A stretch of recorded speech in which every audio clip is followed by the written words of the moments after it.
Hi, and welcome to another edition of Right on Rangers Live. Coming at you, fourth quarter, familiar deja vu against the Georgia Bulldogs, ain't it?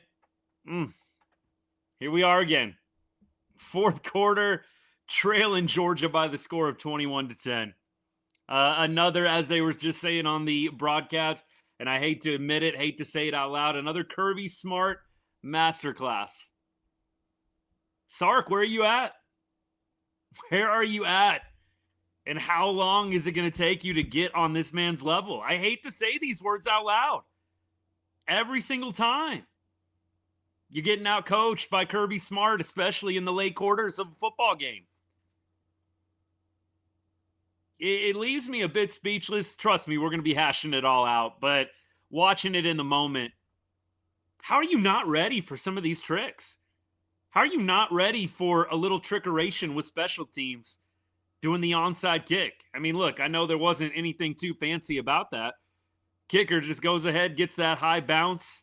Great kick, great onside kick. You're just not ready for it. Just not ready for it, man. Brian, what's good, brother? Look, the defense today absolutely has held its own at times. They had a rough start. I mean, 14 unanswered points for the defense. Then they finally catch their stride a little bit, right? You finally catch your stride. And then it was like the offense wasn't clicking. Horns just haven't been able to be in sync today. You know, football, it's a great symphony sometimes. You got to get everybody on the same page. When the defense has been bad, the offense has looked pretty good. Arch, I thought he had a really strong start to the game. Ryan Wingo and others were dropping passes for him. And then, you know, when the defense finally locks in, the offense stagnates. Just haven't been able to get all units on the same page tonight. Simple as it is. Arch definitely, look, has not been helped out by his skills players tonight. He has not looked great, but I am interested. If we do not drop, 4 passes? Was it 4 passes in the first quarter? If we don't drop 4 passes in the first quarter, what are we saying about Arch right now? And this is not good. Anthony Hill Jr. on the ground right now. This is not good. Just add insult to injury. I mean, seriously. Come on, Ant. Get up, baby. Oh, this is not what you want to see. You're gonna potentially not come out of here with what you wanted, and you're gonna have your best player on defense injured. I mean, Colin Simmons is up there. I know it's debatable. Come on, Ant. Get up, baby. We keep on rolling.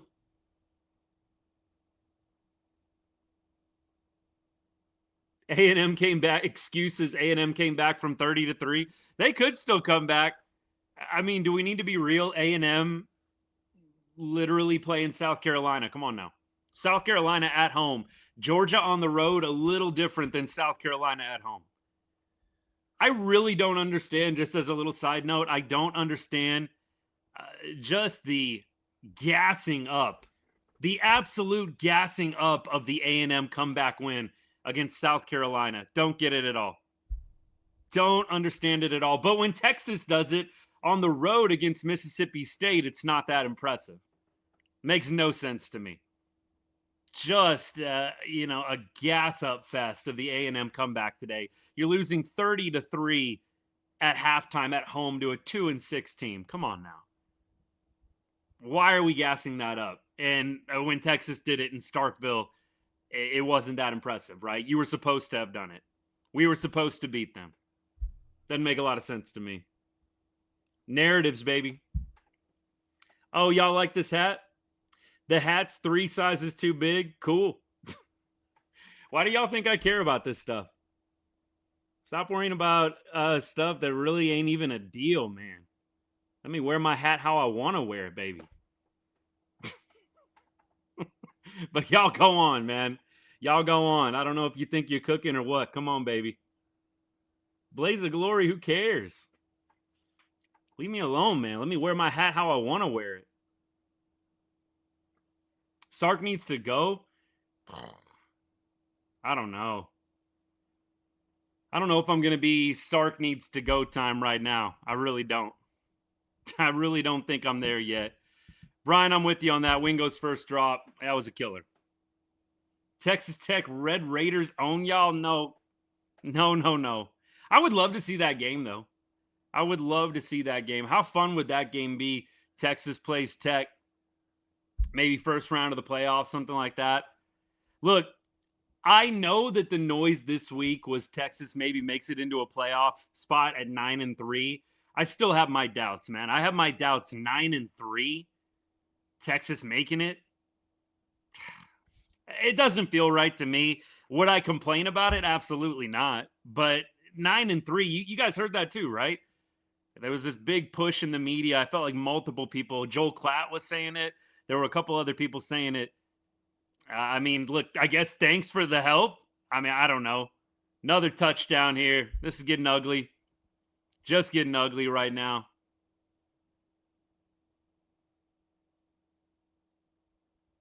Sad, man. Just sad.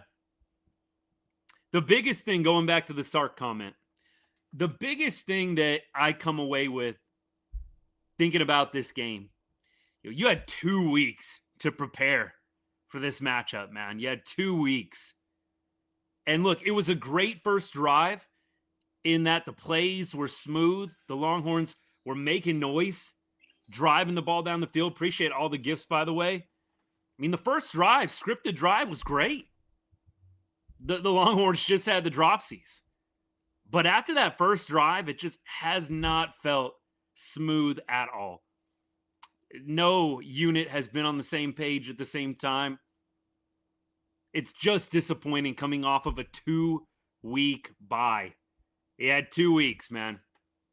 And this is what you get. I think if you are a Sark hater, if you don't like Sark, if you think he needs to go, I think that's the biggest comment you make.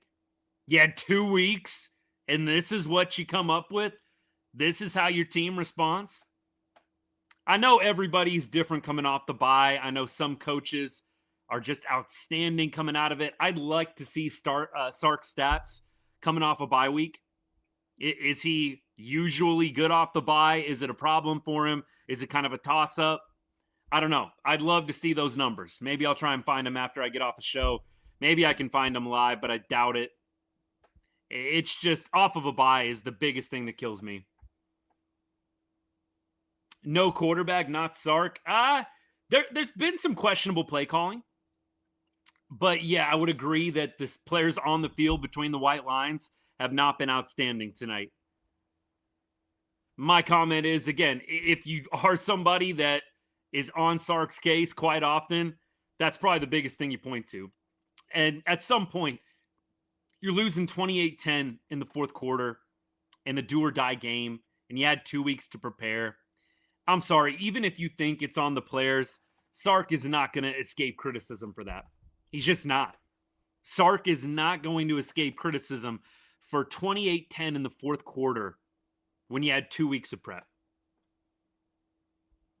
Hey, if you're a Dogs fan, enjoy this one, man. I think we can say it loud and clear.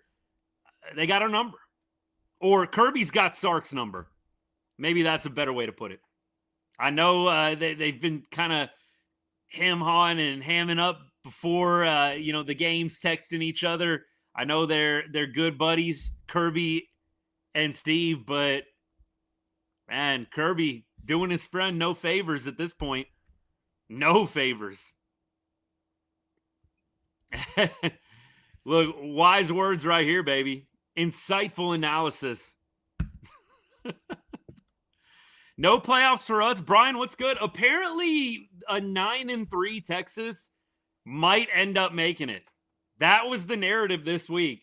Am I saying that I agree with that? Yeah, I don't know how right it feels, if I'm being completely real. But I'm not going to lie to you guys. I could see a 9-3 Texas getting in. With the way the committee works, I could see it happening. And I'll say this, Oklahoma beating Alabama today probably helps the Longhorns a lot. So I think that the Longhorns have some things going for them. They have the name value too. 100% they have the name value. Appreciate that comment, brother. Dogs do. I think I clarified. Dogs have our number, or is it Kirby Smart has Sark's number, man? I mean, it is just back to back to back out coaching. Look, it's hook 'em till we die, man. You're never gonna see me giving up on this team, but I don't think you can deny this matchup just ain't it when it comes to Kirby Smart and when it comes to Steve Sarkisian. Sark has no answers, man. All right, here we go. 9 minutes left, and we're going to get a trip up here, man. Nowhere to go. 10-yard line. Nothing going right for Texas. You're down 18. 3 scores. All but over. Hey, look, stranger things have happened. Stranger things, but it is not looking good, y'all. That onside kick, oh, that was brutal. And they were just deer in the headlights. They're showing that onside kick again. They were just deer in the headlights, man. It is so fun when you get an onside kick. Some of y'all know I do a little coaching at the middle school level. And it is just so fun when you get that onside kick. I saw Kirby and all the coaches going nuts. It's a blast. Not fun if you're a Texas fan. All right, here we go. Arch in the shotgun. Drops back. Does well in the pocket. He fumbles. Get on the ball. What are we doing? Any of y'all see that? Like, Arch gets nailed, fumbles, and it's like everybody's looking at the football on the ground. Go get it. Come on, baby.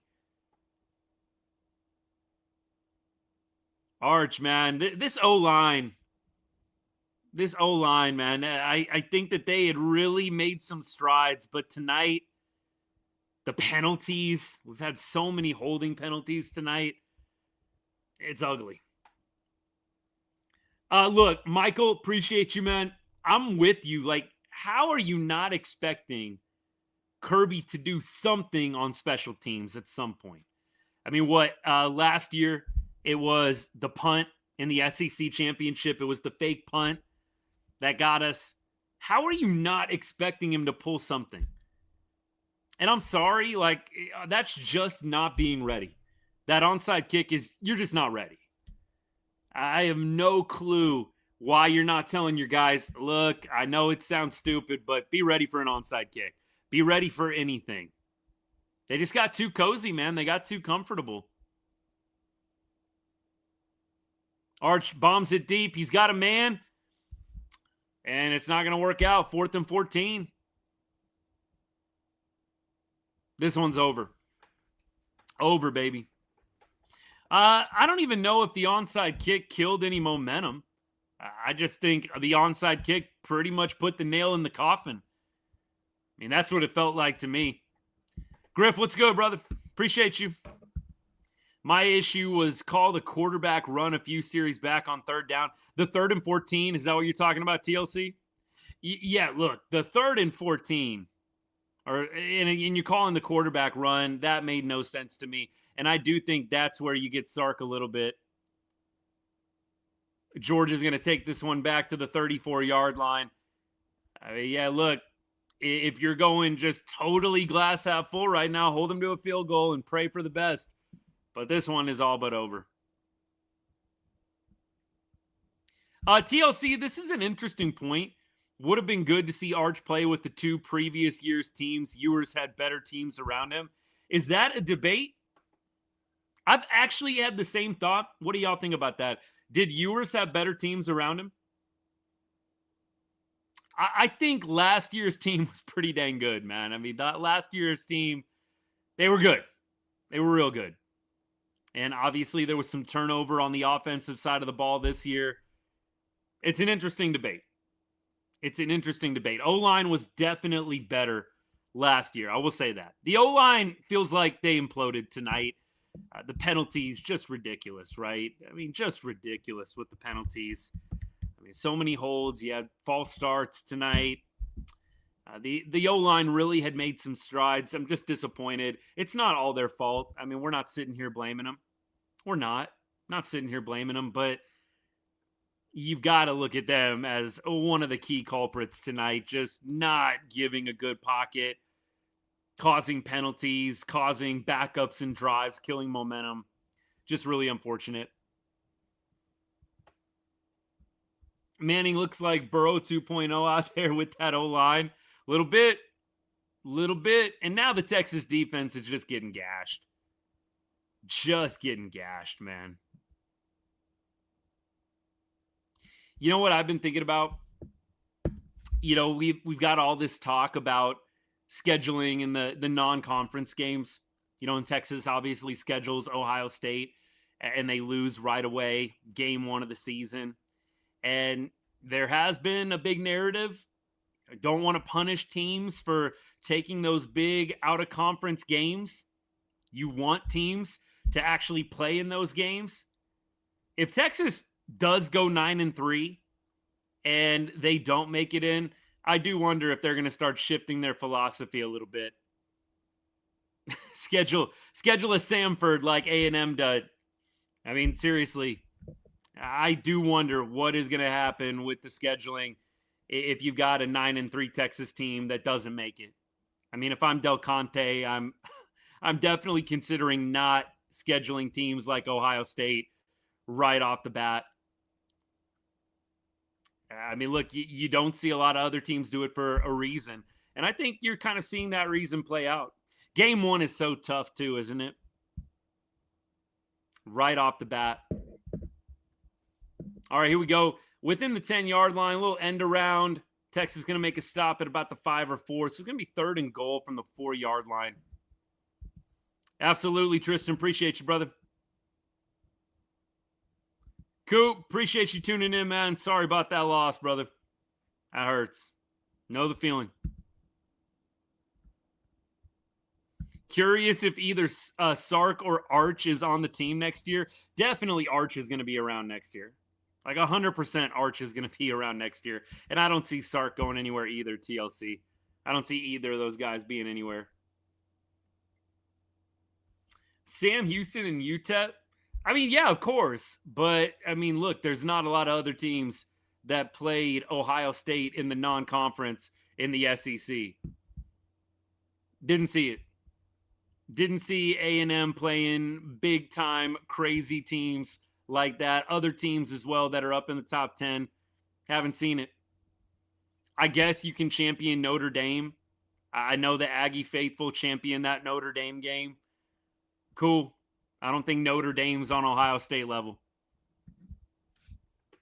Does Arch suck? Nah, but he has not had a great game, and the O-line has not been good. A&M beat Notre Dame, who's better than Ohio State. Wow. That's a take. That's a take. I don't think you're going to get a lot of people agreeing with you on that. Arch was overhyped, no doubt. I don't think anybody is saying Arch was exactly his build. I don't think anybody is saying that. I think it's not really Arch's fault. The media, just extreme amount of hype with him in the offseason and the preseason to start the season. And look, the Ohio State game wasn't terrible, but he didn't look sharp. Game 1. I don't think Arch was ever in a winning situation with all the hype that was created around him. Never. I think he's got to develop. This year, going through some growing pains. It wouldn't shock me if Arch has a really good sophomore season. I mean, look, I know we got a bunch of people trolling and hating, and I totally get that. Is what it is when you lose games like this. But I always think about Colt McCoy. And I know a lot of y'all lived through the Colt McCoy era. You know, look, freshman year and sophomore year for Colt McCoy were not awesome. Like Colt McCoy freshman year, he had some good moments. Colt McCoy sophomore year had some great moments. But it wasn't until junior year that you really saw something click with Colt McCoy. I mean, bro developed and took himself to another level in that sophomore season, off season, and going into his junior year. And so it's not surprising to me or out of left field to say Arch is probably going to be better next year. It hasn't been a great year this year, but I think he is going to be better next year. The more experience he gets, the better he's going to be. It might not be this year that it all clicks, but not going to surprise me if year 2 looks a lot better than what year 1 did for him.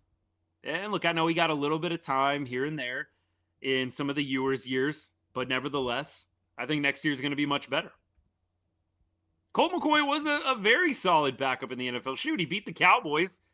That was sad, man. I mean, look, he had a nice little career as a backup. But yeah, Colt McCoy, he took off his junior year. And it was not right away. Colt McCoy as a freshman definitely put up some numbers and won some ball games, but let's be real. I mean, Colt did not take off until junior season. Year 3 was when Colt McCoy became elite. So it's not like, again, it's not a crazy take, a hot take, or an out of left field take to say that this is a tough year for Arch in year 1. Had to live up to all the hype, was never going to. And the natural progression was always going to be that he was going to get better and better with more experience. All right, here we go. Third goal, and this one's going to be a touchdown. Georgia just rubbing it in right now. Getting embarrassing. It's getting embarrassing right now, y'all. Look, rain or shine, I've told y'all, we're here. We are here, rain or shine, but this is embarrassing. Hate this. It was 14-10, man. And everything was in front of you. It was 14-10. 21 straight points later.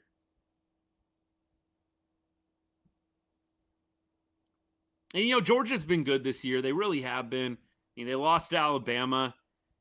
This Georgia team did not feel unbeatable this year. I mean, I'm not throwing any shade. I thought they played really, really well. I think they're an elite team, no doubt. They're number 5 in the nation for a reason, but didn't feel like going into this game that Georgia was an unbeatable foe. But losing 3 times in a row here, 4 times in a row, whatever it is, it's hard to deny, man. Kirby's just got our number. TLC 100%. 100%. Yeah, Arch is for sure going to be better next year. I don't think there's any denying that. Horns up, Arturo. Texas needs to go to the ACC.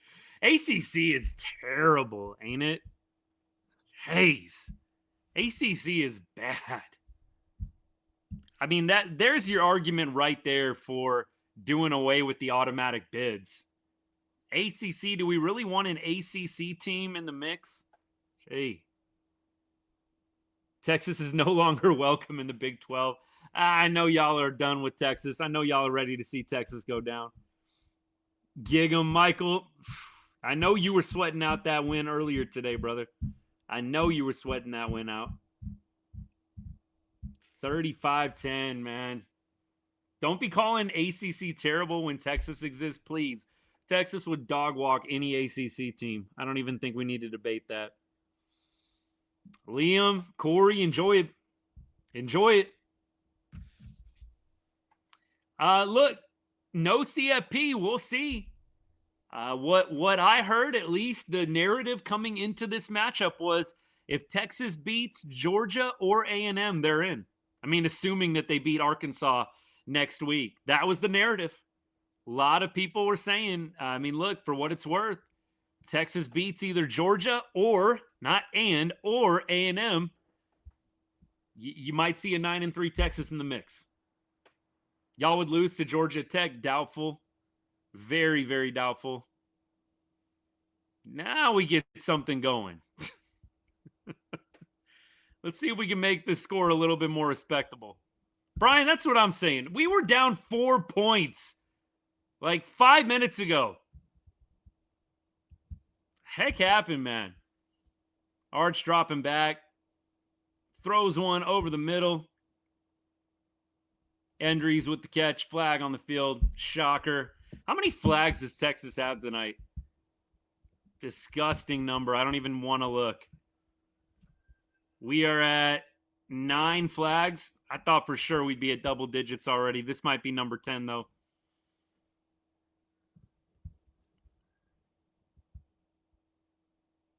FPI's given us a 53% chance to beat A&M day after Thanksgiving. All right. There you go. Got a little solace with the FPI. All right, so with a loss, All-State Playoff Predictor says 27% chance to reach the CFP. So the scenarios for me, I mean, you have to win that A&M game somewhat handedly, I feel like double digits. I feel like a double-digit A&M win, maybe you have a shot to get in. A little squeaked out victory, maybe still. I almost feel like you got to put a little oomph on that A&M victory if you want a chance to get in.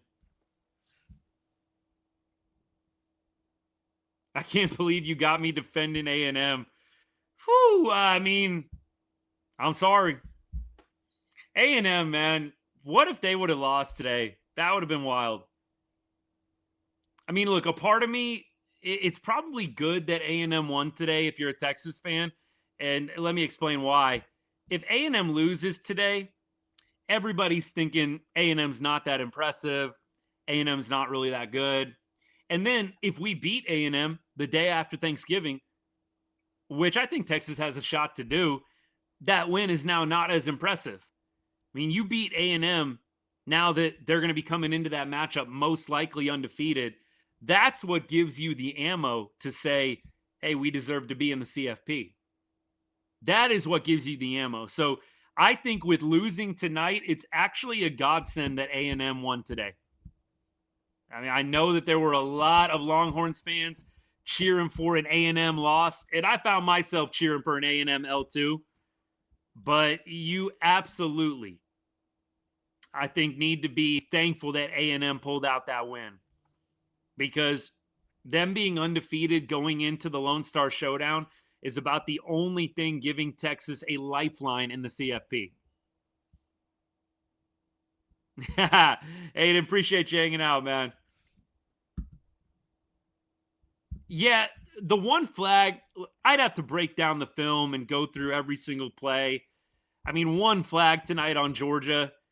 I'm not going to say this game was on the refs at all. I'm not going to go there. But one flag on Georgia, that feels a little bit off to me.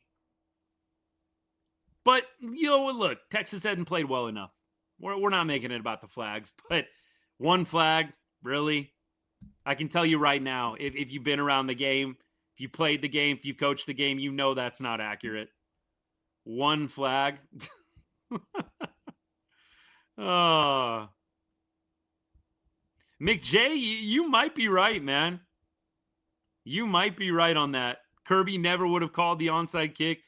He would have never onside kicked if they called that spike. Yeah, you might be onto something, brother. It's good to see you. Wish it was under better circumstances, my guy. You can throw a flag on every play. I mean, look, that's why we want to be clear. It's not about the refs tonight. But one flag for Georgia? Come on.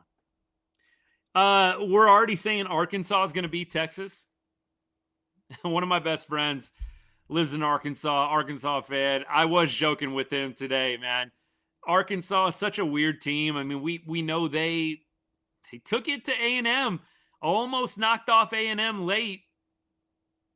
I'll get this A&M. Speaking of, get this A&M crap off my screen. Beating a 2-6 team, losing 30-3 at halftime. More gassing up the A&M win. Give me a freaking break. Come on now. I'm sorry. Texas does it in Starkville, and it's not impressive. A&M does it at home against a 2-6 team, down 30-3 at halftime, and it's the best comeback victory ever. Give me a freaking break. Come on now. Win's a win 100%, but again, the narrative is weird to me. When Texas barely beat Mississippi State, it wasn't that great. A&M is losing 30-3 at halftime at home against a 2-6 team, and we're supposed to think it's the most amazing thing ever? Come on now. Come on now. Oh, absolutely on hater alert. I mean, there's no denying that. No denying that at all. And I would expect the same from all y'all. You're going to root for A&M? McJ, don't do this. You know what? I've got people, friends, family that are the same way. Like, they're going to root for the Texas team. I'm like, dude, are you a real fan? McJ, you're going to root for A&M if they're the only Texas team in? No way. I couldn't do it. McJ, don't do it. Don't do it. Brian, this is one of the gold comments of the night. A win is a win only when it's convenient. 100%. Again, when Texas survives and makes an epic comeback in Starkville, it's very unimpressive to everybody. And the narrative is Texas not that good. A&M down 30-3 against South Carolina, and we're supposed to believe that it's the most impressive thing that's ever been accomplished this season by any football team ever. The media narratives are just wild to me sometimes. Come on now. What would I say if Texas beat us by 14? I'd find it hard to believe. I would be a little bit shocked if A&M wins by 2 scores. If that happens, that is embarrassing. Maybe we will be seeing Sark or Arch not with the team next year if something like that happens. If they get embarrassed at home by A&M, I still say both of them are coming back, but you're going to have a lot of angry people. A lot of angry people. Caden, my bad. Sarkville, that's right. TLC, thank you. TLC, thank you. I could never root for the Astros. I would never root for the Astros because they're the only Texas team in. I could never do it. Now, look, Texas Tech, I could find it in my heart to maybe will on Texas Tech, depending on the opponent. I cannot do A&M at all. It's not even a question. By the way, 3rd and 6. And Arch is going to fire in the end zone, incomplete. 4th and 6 coming up. Targeting Wingo a lot tonight. All right, 4th and 6, down 25. That doesn't matter, but it sure would be nice to get a little garbage touchdown here. Come on now. Make it a little more respectable. Hey, Carson, what's good, man? Thanks for hanging out. Appreciate all y'all. Wingo is entering the portal. I'm a little bit interested to see what happens with some of these skills players. That's for sure.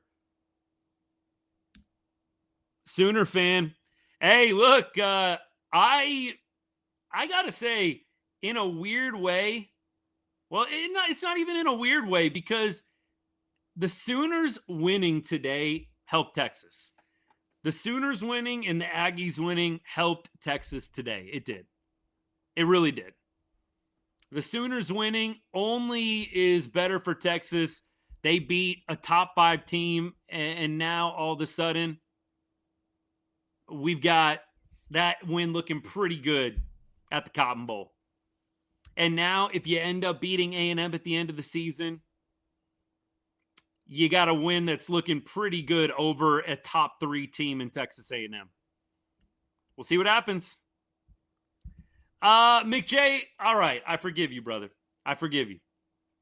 Look, that's true. There's a 2011 to 2024 gap in this Lone Star Showdown series. And look, late 90s, early 2000s. Yeah, that's what I grew up on. And, of course, a bunch of my buddies, God bless them, Aggies fans, we would always be going back and forth with one another.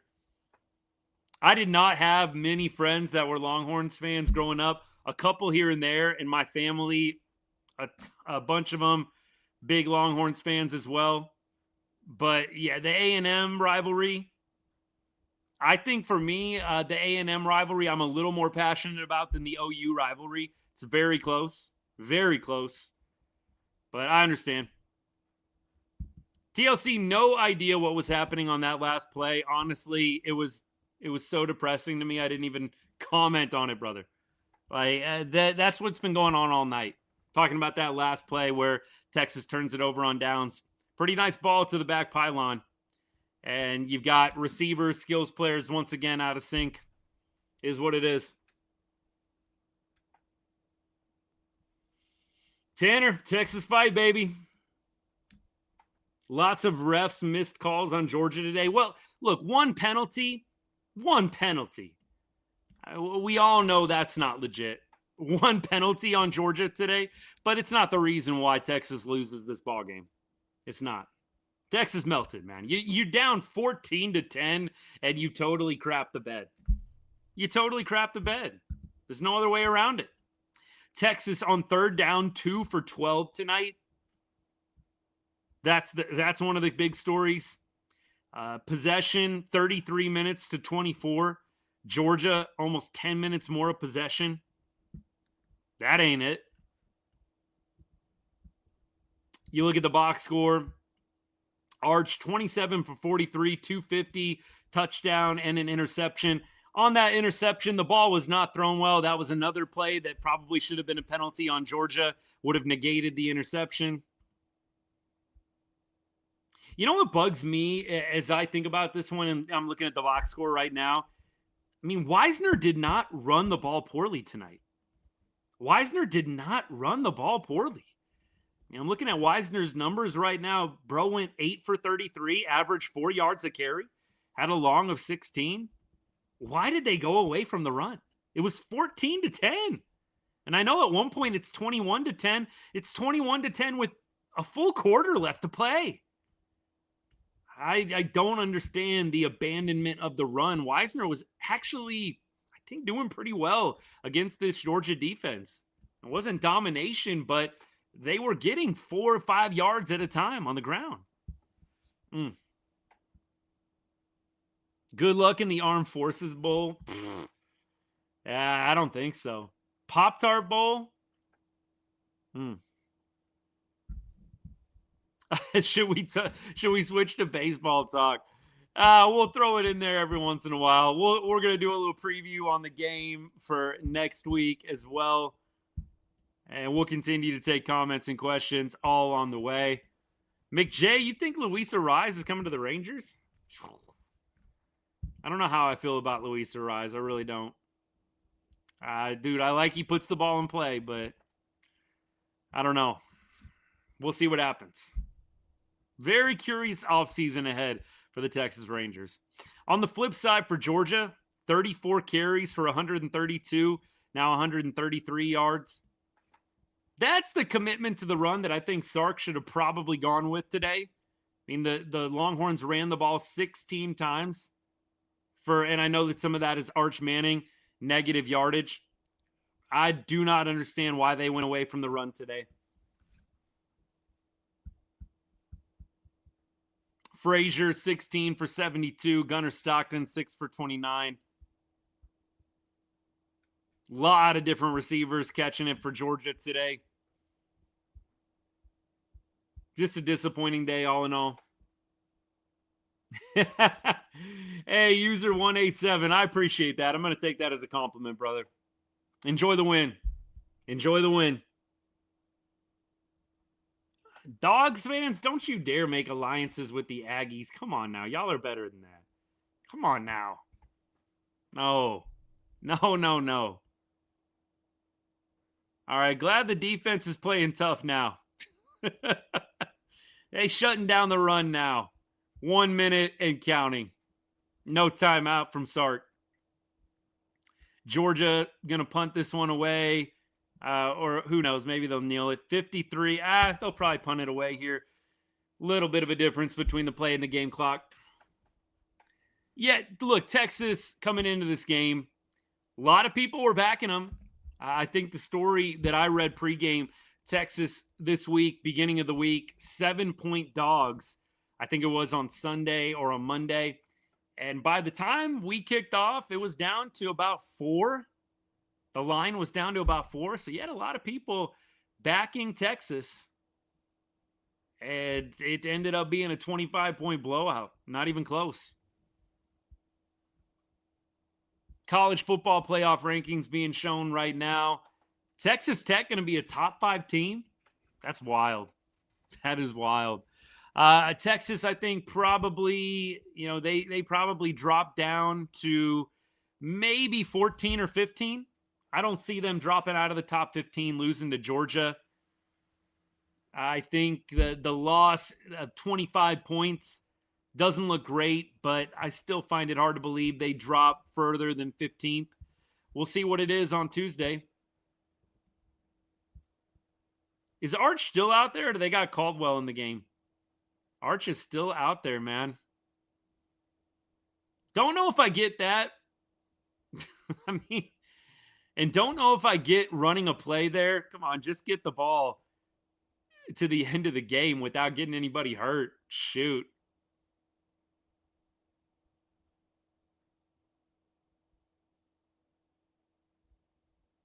Little post-game meeting between Arch and Kirby. A lot of respect between the two.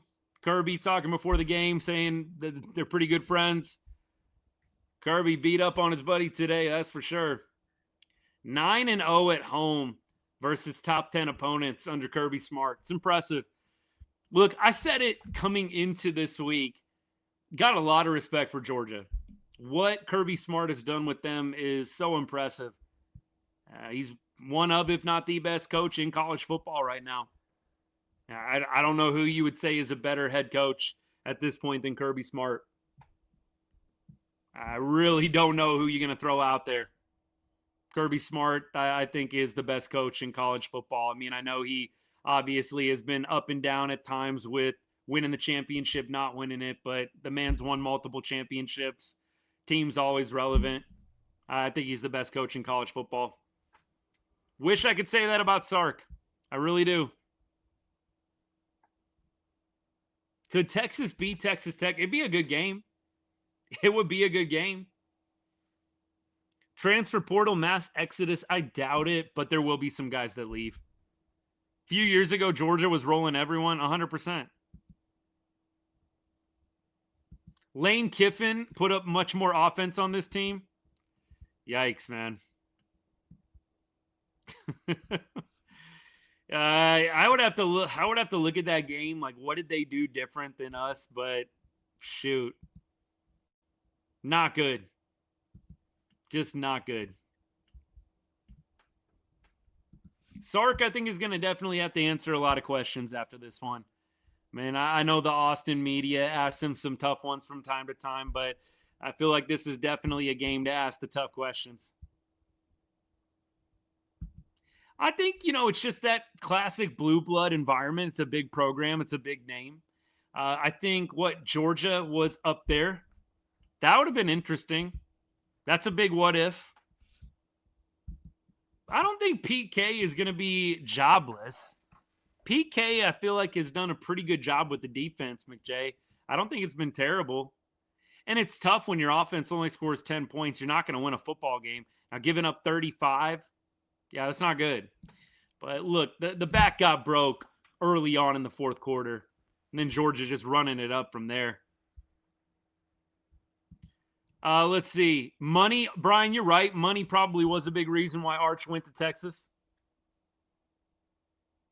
Manning is buns. He's just in a first year, man. I think Manning's going to be a lot better. It's tough, man. It's tough to be a college football player right now. You got to basically produce immediate results, or they label you as terrible. I mean, that's how it is.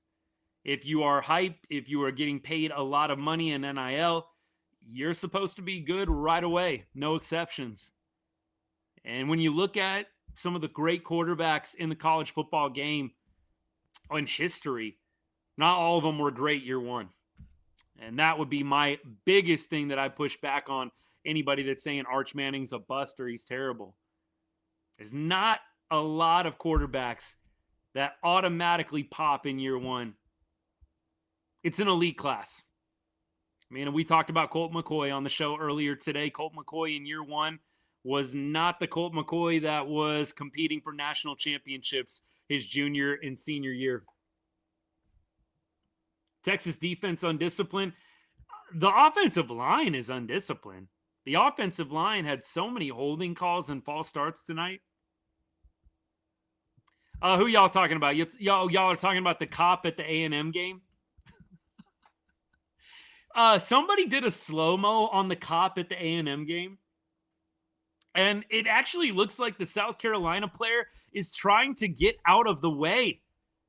And bro goes ahead and throws the little forearm shiver out there. Like, dude, what are you doing? I was shocked to see that unfold. And then he turns around immediately and starts yapping at the South Carolina player who was hurt. I think the guy was actually hurt. That was crazy. Who knows what's going to happen with him? But I did see an interesting comment, and it's so tough because we live in an age where you do one stupid thing and then you get blasted forever about it. It's just hard. But I mean, look, you're doing that in front of 100,000 people, right? You're doing that on national TV in front of 100,000 people, dude. What are you willing to do when there's not as many people watching? That was the comment that I saw that I gravitated towards. I'm like, it's kind of a good point, bro. You're doing that on national TV in front of 100 plus in person. What are you doing when there's not as many eyeballs on you? It's pretty crazy. Yeah, it was a weird deal. I don't expect a lot different though from that environment. Send SC players to the slammer. That South Carolina melt does need to be studied. They do need to put that one under a microscope for sure. They had a funny clip of Beamer, South Carolina coach, pumping up the crowd going into halftime. It's like, dude, you're doing that right before you go into the half, and then you come out and you don't score a single point in the second half, and you allow 31 unanswered. Come on now. Come on now. Hook 'em. Appreciate y'all. Their quarterback was horrible. Sellers, I think Sellers is actually probably going to transfer to a top 20 school. I know some people are thinking he's going to be an NFL guy. I don't know. Watching Sellers is a guy that I feel like if you gave him one more year and you actually had him under a very competent coaching staff, I think Sellers could actually be really good. I don't think he was probably getting maximized at South Carolina. He might go to the NFL draft anyways. I know he's supposed to be a first-round guy. Watching him today, I thought to myself, man, he could probably use one more year under a really elite coaching staff. I'd love to see what he can do in that regard. Obviously not against Texas, but I think he's actually got a lot of talent. He just crapped the bed late. And that last drive felt like South Carolina actually had an opportunity to kick a field goal and tie it, or to win it, to win it. 2nd and 1, and then you just have like 3 meltdown plays in a row. Disgusting.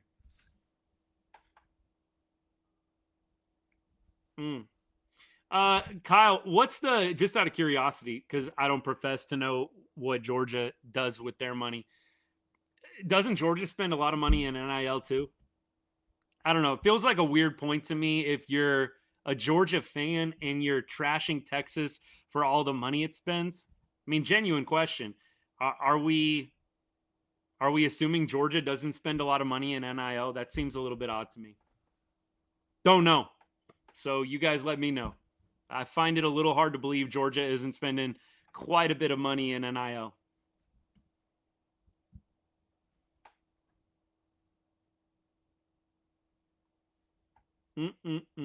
Appreciate all you guys hanging out. Not as much as Texas. Okay, but like what? Texas spends 100 mil. You guys spend 95. Like, I don't know. It's a weird point to me, but you do you. Texas ain't even been in the SEC for 2 whole years, and Georgia cleaned them 3 times. You know, it's funny you say that, but there's quite a few teams that haven't played Georgia in the SEC as many times as we have, and they've been in the SEC for much longer. A&M. I think the Aggies have played Georgia 1 time in the 10-plus years that they've been in the SEC. So, I mean, look, I know you meant that as a diss, but you got people that haven't had to play them at all in the 10-plus years that they've been in the conference. Texas A&M way better than Texas. I guess we'll see in a couple weeks.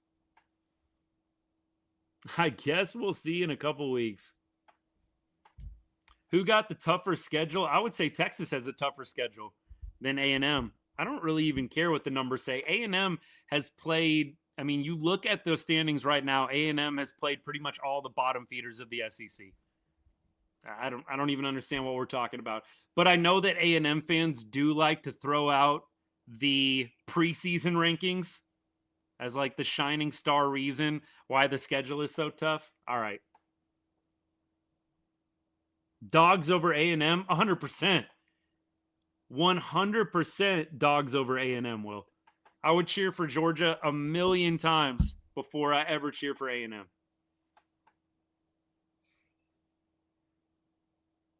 Will, absolutely. I hope A&M has to go up against Georgia in the playoff. I would love to see that. Would love to see it. Arch is trash, broski. Yeah, I can't do it. The Arch is trash, man. It's year one. Like he's just not getting helped out right now by the O-line. Some of the play calling tonight was interesting to say the least. I don't know, y'all. The Arch is trash. I just can't go there quite yet. He did not look great tonight, but look, that first quarter, dude looked sharp. And what, 4 drops? I don't know. I'd love to see how that first quarter plays out, where in a world where Arch's receivers actually remember how to catch a football. Oh my goodness. TLC, I did see El Blondie being back. I did see that. It's good to have him back for sure. Brian, I wasn't going to say it. I'm glad you did. Caden Hookham, I'm sure I missed you, buddy, but thanks for tuning into the show. We talked all that smack. Was there a lot of people talking smack? I mean, look, I don't recall seeing a whole lot of that, but obviously we all follow different people. I don't recall seeing a lot of people talking smack about this game. I mean, yeah, sure, we're going to beat you guys. I don't know what qualifies as smack, but I definitely did not go into this game thinking, oh, yeah, this is a shoo-in. I thought this is going to be a challenging game. I thought Texas could win it, but I didn't assume that they were going to by any means.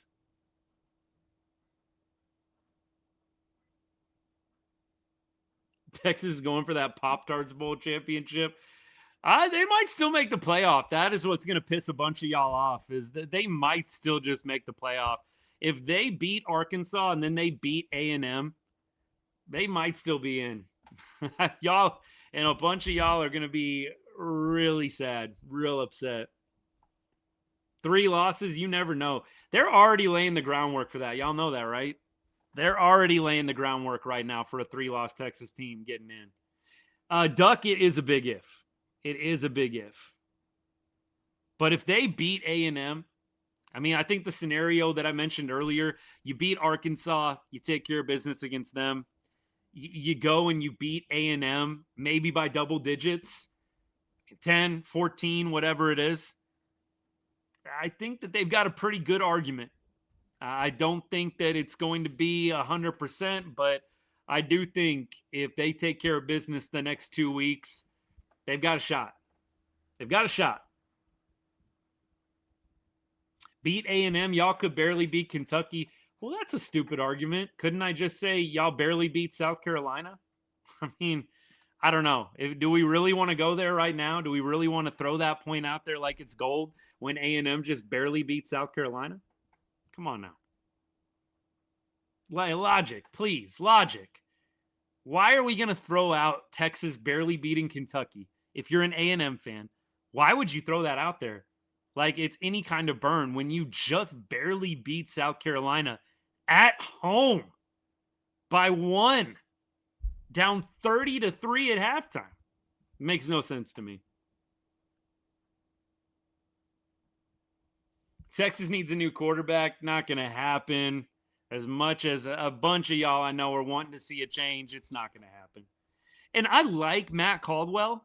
I don't think there's anything wrong with Matt Caldwell. And Texas, honestly, they've got some other quarterback talent in the mix that's pretty decent. I know that, we probably don't want to get into all of the depth at multiple positions on Texas right now, but I mean, they've got some quarterback depth, but I don't see it. I don't see it at all. We also dog walked Florida. No, y'all did not dog walk Florida. Y'all were beating Florida by 1 touchdown going into the fourth quarter. How is that a dog walk? Dog walk is you are up 4 scores going into the fourth. Y'all were beating Florida by 1 touchdown going into the fourth quarter. How is that a dog walk? All right. Come on now. Whew, 7-3. 9-3 is hopefully where they end up, but it's not going to be easy. I expect them to get back on track next week against Arkansas, and then it's all going to come down to Lone Star Showdown. I feel a little bit like, I don't know, if I'm an A&M fan, and I can only go off of what my buddies say. I mean, it felt like last year it was the sure shot that they were going to beat us, and it didn't happen. So I'm a little bit confused about the high level of confidence A&M fans have that they're going to go into Austin and have a lot of success. But you know what? We all got to shoot big. We all got to dream big. But it's a little surprising to me considering that A&M last year, with an opportunity to go to the SEC championship, playing a home game at night, couldn't beat Texas. But now this year they're going to walk into DKR and dog walk us. Okay. All right. I guess. I thought Archer would have been better considering the redshirt time. I thought he would command the game a bit more. I do think he will come back next year, and I think he will be better next year for sure. Texas did struggle. 9-3 is the hope, Kingston. Surely is the hope. Don't know if it's going to happen. Wingo's the problem. He did have a nice catch towards the end, man. That was a great high point catch he had, but I do wonder if Wingo gets going earlier, no drops, Texas gets out to a 7-0 lead. Maybe they put some points on the board in their second possession as well. Who knows?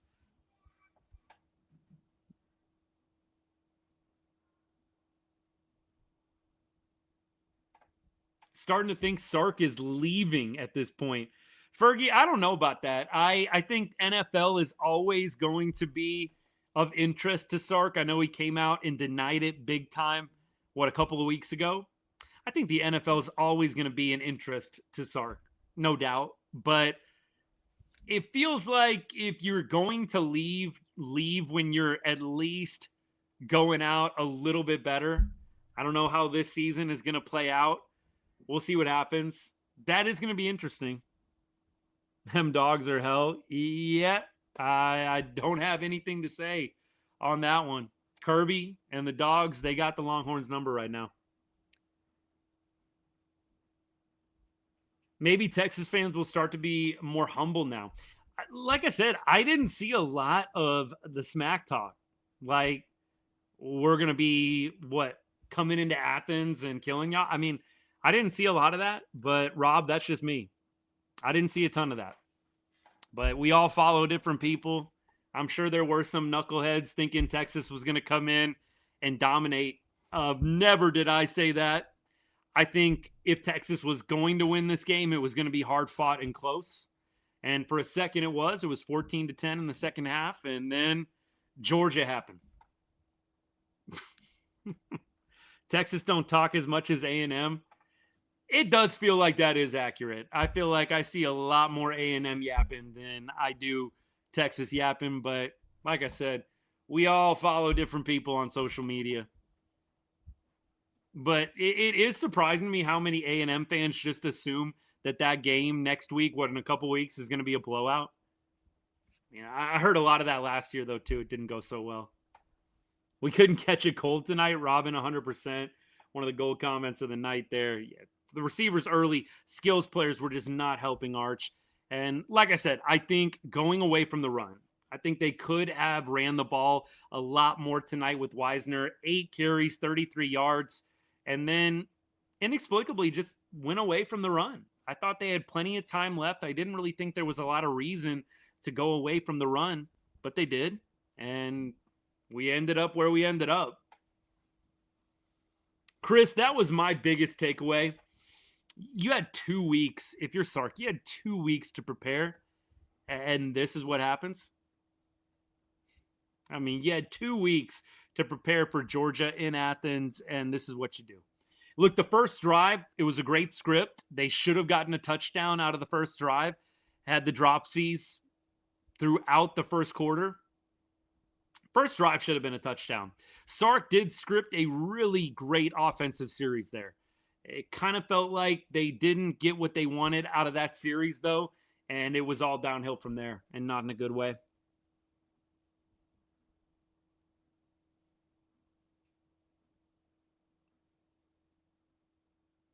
The onside kick, I got to agree with this. Steven, what's good, man? Appreciate the comment.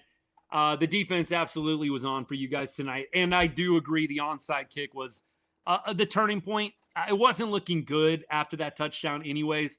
I mean, let's be real. But they go up with 21-10, and then they get the onside kick. Yeah, that was the turning point. I felt like at that moment the game was over. The onside kick, DX 100% took the life out of us. Georgia doesn't do great after a bye. Yeah, I don't know all the stats. Like I said, I'm interested. What is Sark's numbers after a bye? Maybe I can look it up really quick and figure it out.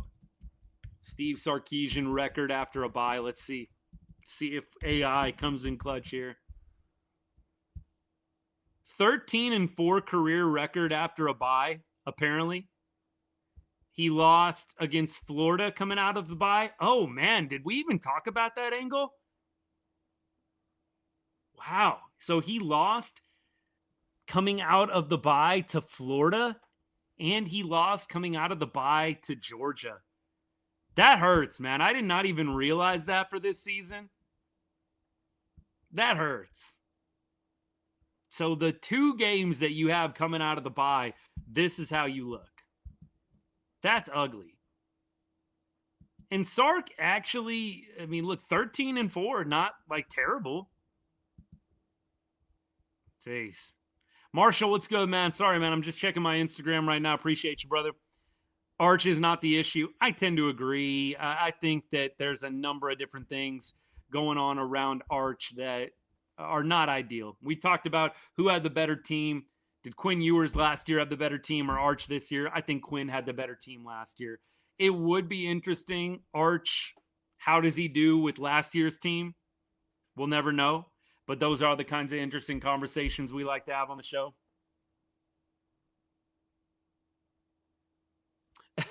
Billy Napier was at, that's right. He was at Georgia, Mikey. I forgot about that. Appreciate the comment, brother.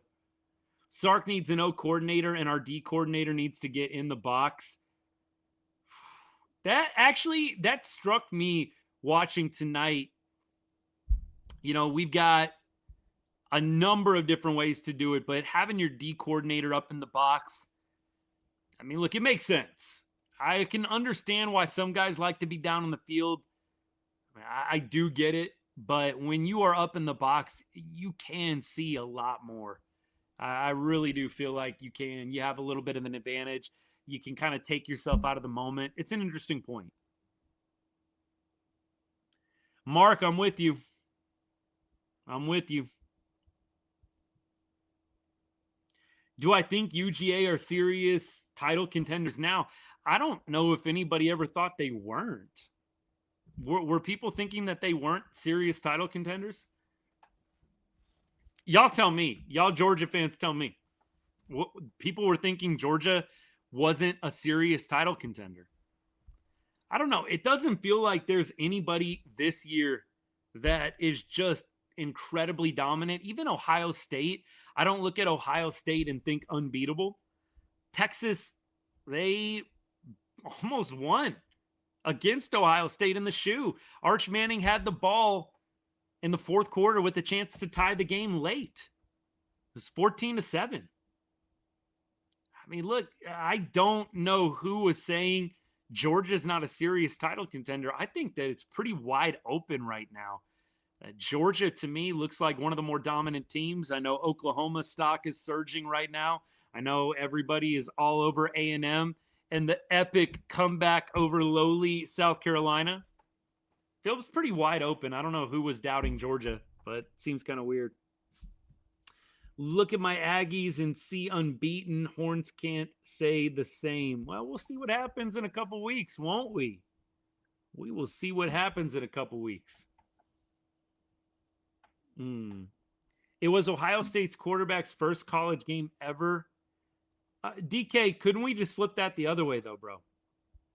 Why would we use Ohio State's quarterback first game as an excuse for why Ohio State didn't play better when the guy across from the Ohio State quarterback was starting his first game on the road? I mean, I know that Arch started some games like last year against Cupcakes, but I mean, dude's, I think, starting his first road game in the shoe. Why would we be giving an excuse to the Ohio State quarterback?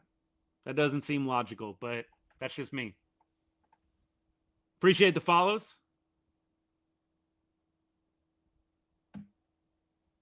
Yeah, not good. Anyway, you skin it, it's not good. If they get the 4 losses, huge failure for sure. The loss to Florida really hurts. I mean, you don't lose to Florida, and you're what, 8-2 right now? You're 8-2. That's a much better position. The loss to Florida was the one that really killed. TLC, I'm with you on that. With you on that for sure. The onside kick, that was a dagger. Win over A&M, I do think they're going to make it. I think if they take care of business against A&M, I do think a 9-3 Texas finds their way in. I'm just trying to mentally prepare some of y'all because I know some of you guys are going to crash out when you see that happen. I'm trying to mentally prepare you right now. If Texas beats A&M, I think that they're in. Now, you lose to Arkansas or something weird next week. Yeah, no chance. But if you can take care of business against Arkansas, and if you can beat A&M, and preferably if you can beat them by 10 or more, I think you've got a legitimate shot. I know that's not what people want to hear, but there's already a narrative being laid down by media for a 9-3 Texas getting in. It's already happened. 3-loss team won't get in. You say that, like I said, the narrative's already being laid for Texas to get in at 9-3 right now. You saw it happen this entire week. So I'm not going to be surprised. Like, if they don't make it, would I be shocked? No.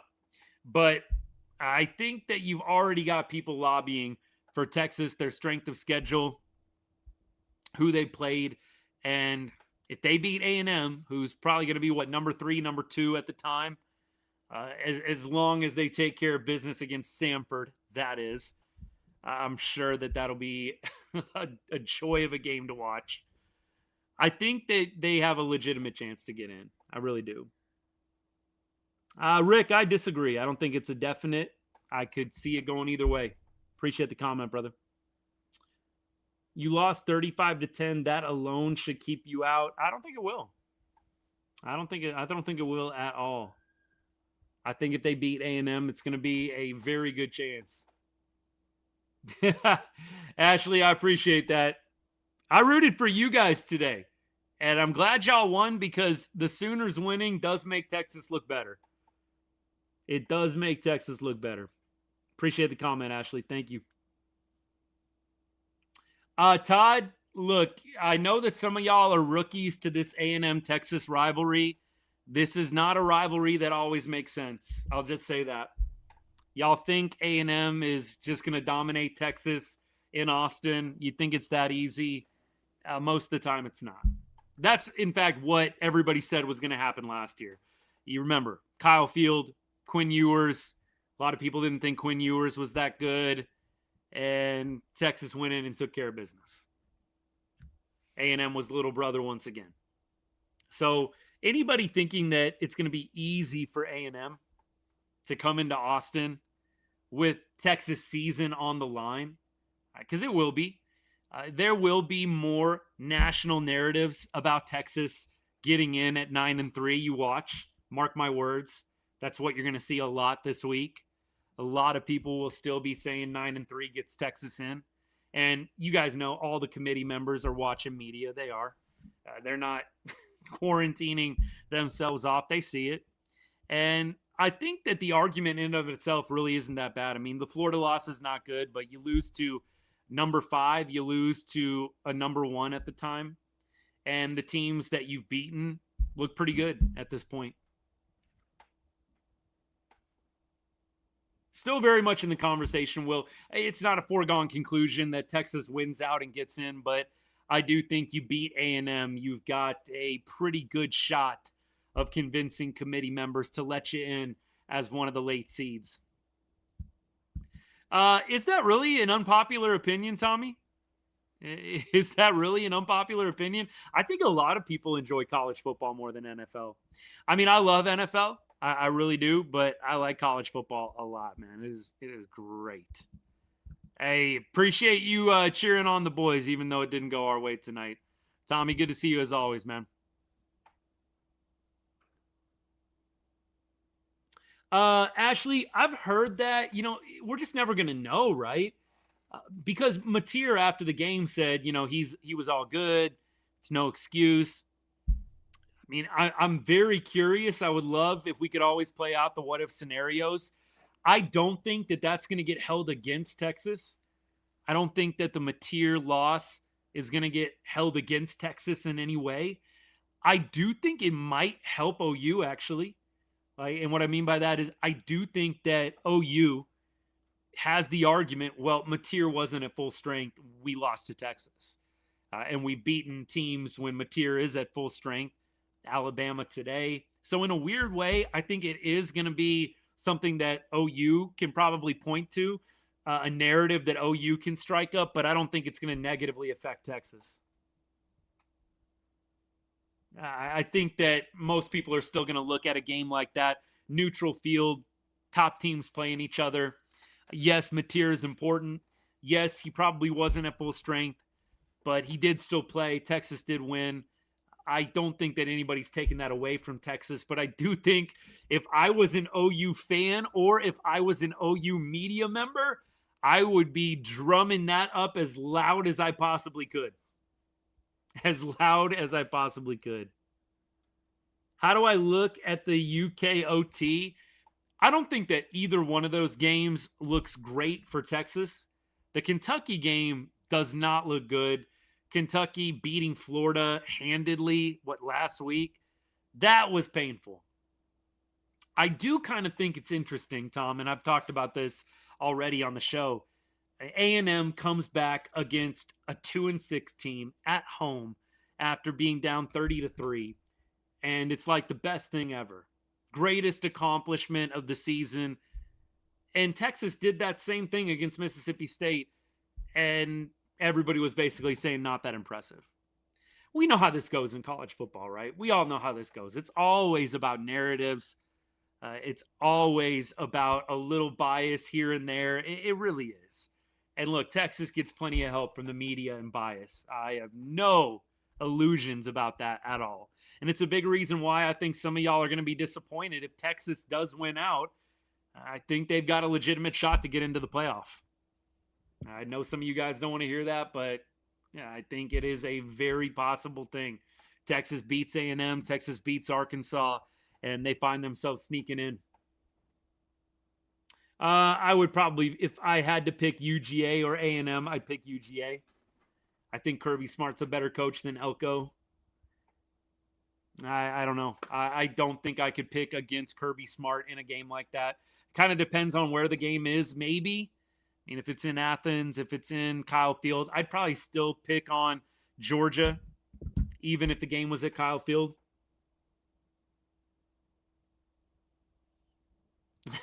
Cam, what's good, brother? Arch ain't buns, man. I'm telling you guys are way too hard on some of these players, man. Right away. I mean, I'm going to bring up the classic example, Colt McCoy. Bro was not good until year 3. And Colt McCoy became one of the most legendary players in college football. Bro was not good until year 3. Imagine if they would have given up on Colt McCoy after his freshman year. Come on now. For me, Arch, he needs a year, clearly. Would have been nice to get better play from him. I think he's going to be a lot better next year. Hey, appreciate you, brother. Archman and Glazer, appreciate the follow. Hey, I always am sticking up for Arch, man. And again, you're going to hear me use that example till the cows come home, man. Colt McCoy was not good until year 3. And then he suddenly became one of the best college quarterbacks ever. in today's NIL age, it's just not something that a lot of players get afforded. 2 years? Colt McCoy got 2 years of being pretty good. And then year 3, he just popped, man. Give Arch another year in off season. I think he could be really, really good. I think this is a lot of pressure. This is a pretty new team, a pretty green team.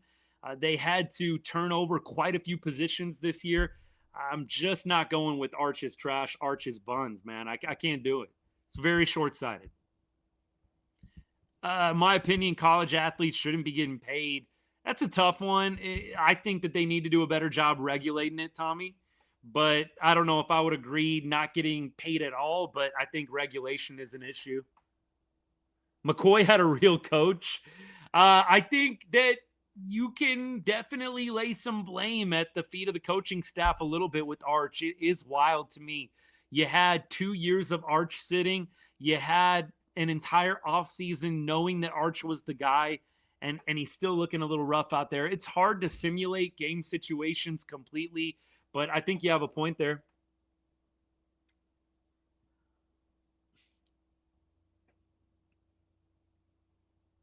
It's raining excuses tonight. All right. Call it whatever you want, I guess. That's the thing, man. You try and break down the game. Any point you make, you're making an excuse. You can't win. Excuses, whatever you want to call it, man. Texas has the highest NIL in all of college football. And, Tom, it's a reason why Sark is probably going to get a lot more heat, especially if Texas doesn't win out. Appreciate the follow. Fixer Rick, appreciate you, brother. One penalty called on Georgia was wild. It's not the reason why we lost the game, but one penalty on Georgia is wild. Sark is James Franklin 2.0. That's pretty good. Trip, yes, I do think we can beat A&M. A&M is always going to be little brother. They can win a game here or there. They are always going to be little brother.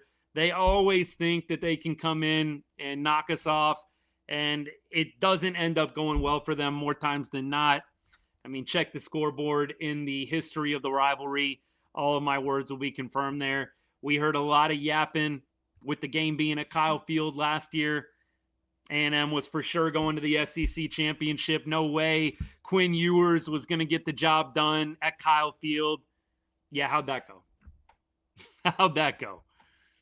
I think at this point, Texas has a pretty good shot to beat A&M, much more than what people are going to give them credit for, especially after this loss. But yes, I do think A&M, they are going to have their hands full in Austin. It's definitely not going to be an easy game for them. We know how rivalry games go in the state of Texas, especially with Texas OU and Texas versus Texas A&M. Score of the Aggies game, I'm going to say, I'm going to have to think on this. I don't even know if I want to make a prediction. I definitely think Texas wins the game. Let me say that and give me a little more time on the score. Give me a little more time on the score. We'll have a score prediction at the end of the show next week after the Arkansas game. I think UT probably drops to 15, maybe 16 at worst. I think 15-16. Aggies 35-14, no way. No way that's going to happen. Absolutely no way 35-14 is going to happen. Good try. A&M does look good, but I think if anything, I don't know how you walk away from today's game thinking to yourself that A&M is unbeatable. They barely beat South Carolina. South Carolina can go up 30-3 on A&M at Kyle Field. I think Texas can beat them. It's not going to be an easy game for either team. I don't think that we're saying that. But again, if A&M has trouble with South Carolina, I'm not too worried about Texas being competitive. Appreciate all you guys. Texas Trill, appreciate you, man. Appreciate you. Hey, I'm thankful for all y'all hanging out. I wish we could be doing it under better circumstances, but rain or shine, win or loss, we're here. We're here. Look, some of these games, man, I tell y'all all the time, I'm like, there's that temptation. Man, I do not want to get on and talk about this butt whooping, but we're here. And you know what? We'll be here next week. We'll be here for the A&M game. We'll make it work. That comeback says a lot about A&M too, maybe, but it's against a 2-6 team. It's not like they did it against Texas or Georgia or somebody actually good. Thoughts on Ole Miss? Impressive. They've got a great offense. Good team. We got to beat Arkansas first. Good point. We will focus on Arkansas. All right. Hey, here's what I got for you guys. Coming up this week, we will be Monday. I don't know what I'm going to do on Monday because I am very likely going to be at Cowboys Raiders on Monday. Maybe we'll try and do a live or something from the stadium for a second. I don't know. Afterwards, it might be a late night live. I'm not sure, but I think I will be in attendance for that Cowboys Raiders game. So might not have my usual Cowboys show, but that would be up next. I'll try and keep y'all posted on that. Wednesday is off-season MLB Texas Rangers show. And then, of course, we'll be back next Saturday talking about Texas versus Arkansas, old school rivalry. Texas got to take care of business if they want any shot at staying in the running for a college football playoff spot. It just got a whole lot harder losing tonight and losing in the fashion in which they did. But we're holding out hope. Texas, they've got a good squad. It did not show tonight. They've got the talent. They can look really good, and then they can look like this. I think Texas can absolutely win the next 2 games ahead of them. It's not going to be easy, but it's very possible. It's within their reach. And I think at the end of the day, you've got some things going for Texas in their resume, their argument for why they should be a CFP team. I know a lot of haters, a lot of trolls ain't going to like it, but I think Texas stands a pretty good shot if they can beat Arkansas and they can beat A&M to finish the season. We'll see what happens. All right. Thanks, y'all. Appreciate you guys. I'm going to get off for the night, but we'll have a video out for you guys probably within the next couple of days. Appreciate everybody that followed tonight. Thank you for everyone that commented. And we will be back probably Monday, Cowboys talk, and then Wednesday for Rangers, and then next week for the Arkansas game. That's the plan. Appreciate it. All right, you guys have a great rest of your Saturday night. Have a good Sunday as well. And as I always say to end every show, God bless and hook 'em horns.